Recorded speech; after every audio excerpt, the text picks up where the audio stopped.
Os cristãos de Corinto eram santos ou carnais?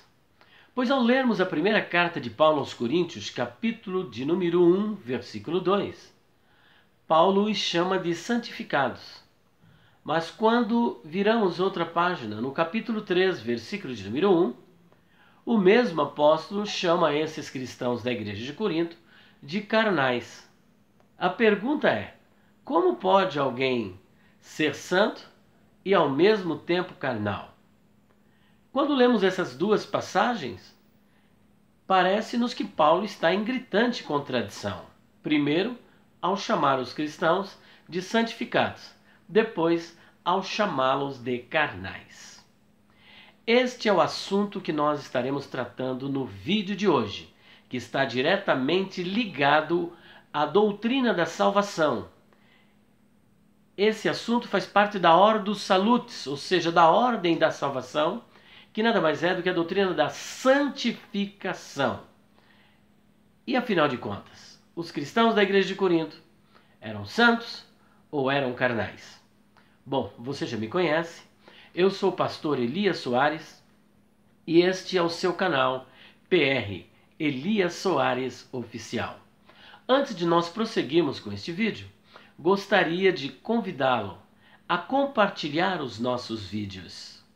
Inclusive, nós estamos com um vídeo muito interessante neste canal, que é a pergunta que calou os teólogos adventistas. E um outro vídeo também bem interessante é sobre a verdade sobre o dízimo. Portanto, compartilhe os nossos vídeos.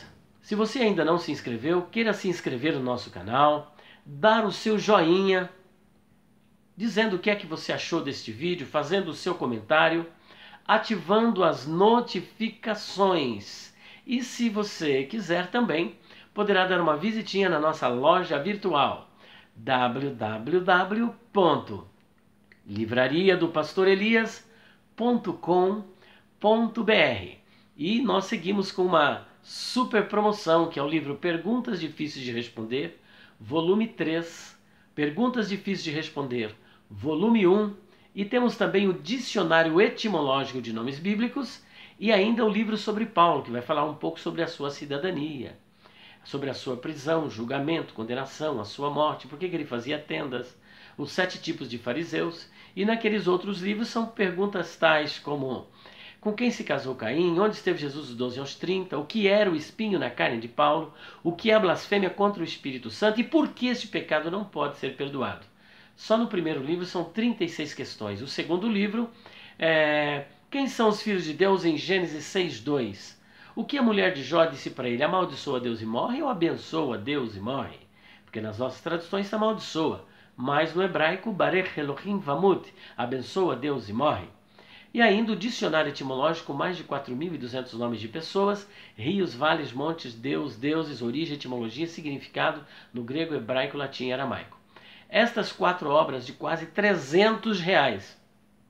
Hoje nós vamos fazer para você um preço super promocional. Tudo por apenas R$150 e depois uma pequena taxa de correio. Então você vai levar as 4 obras por apenas R$150 numa super promoção. Perguntas 1, perguntas 3, o livro sobre Paulo e o dicionário etimológico de nomes bíblicos com mais de 400 páginas, capa dura. Para isso basta você ligar 0 operadora 11 949 01 6633, 0 operadora 11 949 01 6633. Bom, vamos prosseguindo então no nosso estudo, falando um pouco sobre a igreja de Corinto.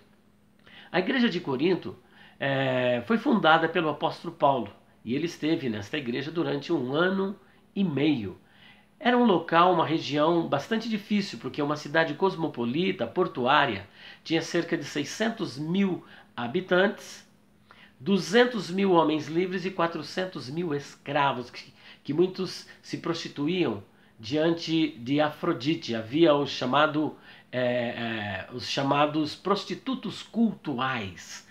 E era uma cidade perdida, decaída. Ninguém dava nada pela cidade de Corinto e jamais imaginava que ali pudesse ser aberto uma igreja. Mas foi justamente para este lugar que o Espírito Santo enviou Paulo, e ele, com muita maestria, obedecendo seu chamado, fundou esta igreja. Esta igreja depois começou a apresentar alguns problemas. Problema de toda sorte. Tinha ali dentro pessoas que praticavam sexo com a sua própria madrasta. Havia divisões entre eles, havia falta de entendimento, havia muita carnalidade. Mas diante de tudo isso é curioso que Paulo, quando escreve essa carta para a igreja de Corinto, logo no início, ao invés de se dirigir a eles como carnais, se dirige a eles como santificados. E aí vem o grande dilema, a grande e aparente contradição. Afinal de contas, esses santos eram, ou melhor, esses cristãos eram carnais ou eram santificados, visto que no capítulo 3, versículo 1, eles são chamados de carnais. Agora, como harmonizar esta aparente contradição? Enfim, eles eram santificados ou carnais? Para entendermos e tentarmos harmonizar esta aparente contradição, é muito importante que nós lancemos mão dos três conceitos de santificação. A palavra santo vem do grego hagios e significa separado. E aqui nós vamos então trabalhar essa questão sobre os três conceitos de santificação. O primeiro conceito, teologicamente falando, principalmente de acordo com o Dwight de Pentecoste, é a santificação posicional. O que é a santificação posicional?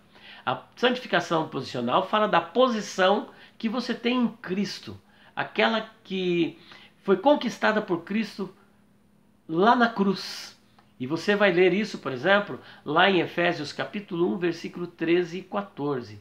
Ele diz, depois que vocês creram, e havendo nele crido, fossem selados com o Espírito Santo da promessa. Depois que vocês ouviram a palavra da verdade, o evangelho da vossa salvação, e tendo nele crido, fostes selados com o Espírito Santo da promessa, que é o penhor da vossa herança. Então veja que houve todo um processo. Eles ouviram o evangelho, se arrependeram e creram. E quando isso aconteceu, eles foram selados. Esse selo indica duas coisas. Primeiro, o selo, ele indica propriedade. Significa que agora você pertence a Deus. Você é propriedade de Deus. E segundo lugar, significa garantia. Então veja que, partindo dessa perspectiva de que o selo significa propriedade de Deus, santificado significa que você foi comprado por Cristo, separado para Deus, agora você pertence a Deus. E partindo desta perspectiva de santificação, então você é um separado para Deus. Você pertence a Deus. E por isso Paulo se dirige àquela igreja como santificados, que apesar de terem alguma conduta carnal, eles não deixaram de ser separados, de pertencer a Deus. Eles ainda pertenciam a Deus, apesar dos seus defeitos. Então, esta é a chamada santificação posicional. Você foi separado para Deus. Segundo ponto é a santificação experimental, que é a separação do pecado. É aquela que nós todos os dias estamos lutando. Paulo chegou a dizer, eu dou graças a Deus porque a cada dia eu morro. E nós vamos morrendo a cada dia, porque a vereda do justo é como a luz da aurora, que vai brilhando mais e mais até ser dia perfeito. Lá em Efésios capítulo 4, versículos 11 até o versículo 16, o apóstolo Paulo diz que o Senhor colocou ministros na igreja, obreiros, oficiais, a fim de nos aperfeiçoar. A cada dia para o aperfeiçoamento dos santos. Ele colocou na igreja apóstolos, profetas, evangelistas, pastores e doutores, querendo o aperfeiçoamento dos santos. A palavra grega é katartismon, que dá a ideia de uma casa totalmente acabada, aperfeiçoada, imobiliada, pronta para alguém morar. Então o objetivo desses ministros é nos levar à perfeição, até que todos cheguemos à unidade da fé, a estatura de varão perfeito, que é a medida de Cristo. É claro que este ponto final, aqui na terra nós não chegamos, mas chegaremos. Portanto, o segundo conceito de santificação é a separação do pecado, é a separação experimental, conforme está em 1 de Pedro, capítulo 1, versículo 15 e 16. Assim como é santo aquele que vos chamou, sede vós também santos em toda a vossa maneira de viver, porque escrito está: sede santos, porque eu sou santo. E lá em Hebreus capítulo 12, versículo 14, o Senhor nos diz o seguinte: segui a paz com todos e a santificação, sem a qual ninguém verá o Senhor. Portanto, santificação é um pré-requisito, é uma necessidade do cristão, faz parte da hora dos salutos. Você foi salvo, mas existe um processo, e esse processo também chama-se santificação, que é uma atitude diária de todo cristão. Então, concluindo, segunda parte, a santificação experimental, a separação do pecado. E por último, nós vamos trabalhar a santificação final. Porque apesar de sermos separados pelo Senhor, pertencemos a Ele, e de estarmos num processo de santificação diária, numa luta contra o pecado, nós não atingimos a perfeição final, que é a glorificação, o corpo incorruptível de glória. Isso só será possível no final, por ocasião da volta do Senhor Jesus Cristo. Portanto, até lá nós temos que tomar cuidado, vigilância constante, sobriedade, estarmos sempre de prontidão e alerta. Você vai ver isso, por exemplo, lá na primeira carta de João, capítulo 3, versículo 1 e 2, que ele diz: amados, ainda não é manifesto o que havemos de ser, mas quando ele se manifestar, seremos semelhantes a ele, porque assim como ele é, nós o veremos. Olha que coisa mais linda! E ainda em 1 Tessalonicenses, capítulo 4, versículo 16 e versículo de número 17, ele diz: o mesmo Senhor descerá do céu com o alarido, a voz do arcanjo, com o som da trombeta de Deus. Os que morreram em Cristo ressuscitarão primeiro, e nós, os que estivermos vivos, seremos transformados. Transformados significa esse corpo mortal será revestido da imortalidade. Esse corpo de ignomínia, de vergonha, será revestido de um corpo de glória. Nós seremos glorificados por ocasião da volta do Senhor Jesus. Porque a ressurreição diz respeito ao corpo. E essa transformação diz respeito ao corpo, que sofrerá essa verdadeira metamorfose. Corpo mortal para corpo imortal. Corpo corruptível para corpo incorruptível de glória.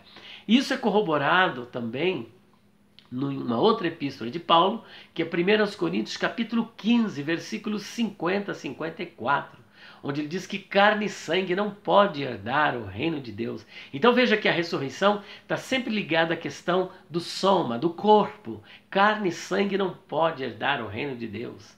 Mas eis aqui, Paulo diz logo em seguida: vos digo um mistério, nem todos dormiremos, mas todos transformados seremos no abrir e piscar de olhos. Porque os mortos ressuscitarão ao soar da última trombeta. E nós, os que estivermos vivos, da mesma sorte, seremos transformados, o nosso corpo será glorificado. Então, se entendermos a questão da santificação e da carnalidade tratada por Paulo em 1 Coríntios capítulo 1, versículo 2 e capítulo 3, versículo 1, partindo desta perspectiva, toda a aparente contradição será desfeita. É possível um cristão ser santificado e carnal ao mesmo tempo? Sim, santificado do ponto de vista posicional. Você foi separado por Cristo, você pertence a Deus, separado no sentido de que você agora pertence a Deus, mas ao mesmo tempo você está numa santificação experimental, porque você ainda não chegou à santificação final. Enquanto isso não acontece, é a nossa luta diária. E muitos cristãos são carnais e muitas vezes damos lugar à carne. É só não vigiarmos. E ali a carnalidade a que Paulo se refere é toda sorte de carnalidade. Havia dissensões, havia divisão e havia até atos ali terríveis, como acontece no capítulo 5, versículo 5. Portanto, aqui não é uma carta para que você viva na carne, mas é um esclarecimento que aqueles cristãos eram santificados, porque foram separados e agora pertencem a Deus. Mas carnais, porque ainda não chegaram à perfeição e estavam vivendo no dia a dia e não vencendo as obras da carne e por isso vivendo como carnais. Muitos de nós estamos na mesma circunstância, mas há uma esperança, que é a volta do Senhor Jesus Cristo. E enquanto ele não volta, vamos ficar na primeira carta do apóstolo João, que está lá no capítulo 3, versículo 3. E todo aquele que nele tem esta esperança, purifique-se a si mesmo assim como ele é puro. Santifique-se a si mesmo como ele é santo. Porque assim como é santo aquele que vos chamou, sede vós também santos em toda a vossa maneira de viver. Deus abençoe a sua vida em nome do Senhor Jesus Cristo.